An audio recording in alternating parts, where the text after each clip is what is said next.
Madame Cambon, vous avez la parole. Monsieur le Président, chers collègues, on nous propose aujourd'hui un troisième schéma de lecture publique d'une grande qualité qui, comme l'a souligné notre collègue Yves, mérite que l'on s'y attarde, que l'on s'en empare. Mais mon propos sera tout autre. Vous savez, Président, que je suis une élue de terrain et je tâche de suivre au plus près le quotidien et les initiatives de mon territoire. La communauté du Pays de Naye travaille déjà depuis plusieurs années sur un centre culturel doté d'une médiathèque ludothèque. Sa particularité sera d'inclure les jeux au milieu des ouvrages qui seront répartis par thématique. Elle devrait voir le jour courant 2024, la construction ayant déjà démarré en 2022. Le département est engagé et accompagne à travers ses différents règlements ce beau projet.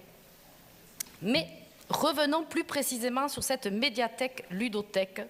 Cela sera la deuxième du département, la première se trouvant à Bardos, et j'espère qu'elles ouvriront la voie à d'autres initiatives semblables. Pour que cela soit le cas, il me semble que donner une place toute particulière aux ludothèques dans le schéma départemental de lecture publique aurait été tout à notre honneur. Une impulsion nouvelle, susciter les vocations. Mais qu'est-ce une ludothèque ? Un endroit où il y a des jeux. Fut-il ? Non. L'action de jouer, d'observer ou d'accompagner peut provoquer du plaisir, renforcer des apprentissages. On collabore, on s'affronte, on mémorise, on est stratège, on crée du lien. N'est-ce pas notre rôle d'y contribuer, nous, chefs de file des solidarités ? Si j'osais, je vous dirais que les ludothèques sont ni plus ni moins une émanation de l'éducation populaire. Elles permettent l'éducation complémentaire à celle qui est dispensée dans le cadre des structures traditionnelles ou institutionnelles. Elles permettent l'accès à un mode de culture. La diversité des médias, jeux et les univers ludiques permettent la découverte et l'exploration de champs culturels variés. Les ludothèques accueillent tous les publics. Le jeu et les pratiques ludiques favorisent les rencontres entre générations, cultures et milieux sociaux. Nous sommes nombreux pendant cette crise sanitaire, pendant ces confinements au couvre-feu, imposés à avoir pris le temps de rattraper nos jeux, nos boîtes de jeux, adultes, ados, jeunes enfants. Permettez-moi, Président et chers collègues, de vous lister quelques actions méconnues mais variées menées par les ludothécaires du Pays de Naye.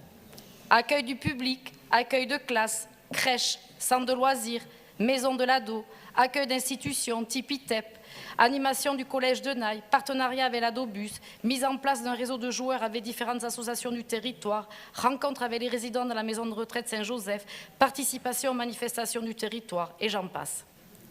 Ma demande est simple. Reconnaissons les ludothèques et surtout les médiathèques ludothèques par le prisme de la lecture publique qui touche tous les publics plutôt que par une seule fenêtre qu'est la petite enfance et donc réducteur. Aussi, comme j'ai pu le dire, les ludothèques sont dans un autre rôle que le simple fait de proposer du jeu sur place, comme les bibliothèques qui ne proposent pas que des livres. Dans le schéma de lecture publique, nous voyons du reste que 7 visiteurs sur 10 ne viennent pas en bibliothèque pour lire ou prendre un livre. Les points communs sont donc de plus en plus évidents et identifiables. Bien en amont de cette session, j'ai demandé au service de me recevoir. Ma porte d'entrée a été la petite enfance. Et eux-mêmes m'ont renvoyé sur la bibliothèque départementale.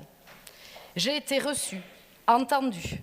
Un travail devait se faire en transversalité. J'avais beaucoup d'espoir. Aujourd'hui, je suis déçue, car à la lecture des 3 axes de schéma, tous les ferments sont en place pour accueillir l'accompagnement des ludothèques. Axe 1, accompagner les transformations des bibliothèques, renforcer la maîtrise des services actuels et développer de nouveaux services. On y est. Axe 2, appuyer et renforcer les dynamiques territoriales. Les bibliothèques doivent se réinventer, avoir de nouvelles pratiques. Là aussi, on y est. Apporter des réponses aux nouveaux usages de situation des citoyens, on y est aussi. Les insérer ne fera pas prendre un grand risque à la collectivité. Un comité de pilotage évaluera régulièrement cette politique publique. Des réajustements pourraient être faits. Président, nous sommes dans la saison des vœux, donc j'émets le vœu que, rapidement, un avenant puisse être rédigé pour inclure les ludothèques. Je vous remercie de votre attention.